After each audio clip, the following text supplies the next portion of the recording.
हजुरहरू विजय लघु वित्तीय संस्थाको चाहिँ एफपिओ बढ्नु भएको थियो भने उसको रिजल्ट कुरिराख्नु भएको छ भने उसको रिजल्ट माघ 6 गते मङ्गलबार बाँडफाँड हुने भएको छ। हजुरहरू यहाँ हेर्न सक्नुहुन्छ रिजल्ट डेट माघ 6 गते रहेको छ। अनि यसको लागि हजुरहरूलाई माघ 6 गते 10 बजे चाहिँ सिडिएससीमा गएर हजुरहरू आफ्नो रिजल्ट चेक गर्नु होला। अब यो सेयरको कुरा गर्नुभयो भने हजुरहरू यहाँ हेर्न सक्नुहुन्छ एफपिओ भर्ने भनेको 23,450 जना रहेको छ। अनि एफपिओ पढ्ने भनेको 46,681 जनालाई मात्रै हो। अनि एफपिओ नपढ्ने चाहिँ हजुरहरू यहाँ हेर्न सक्नुहुन्छ 22,53,769 जना रहेको छ।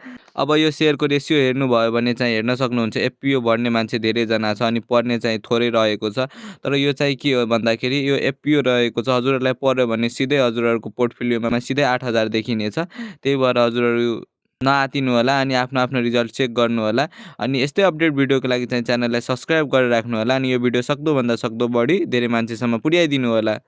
अनि भिडियो हेर्नुभएकोमा धन्यवाद सबैजनालाई।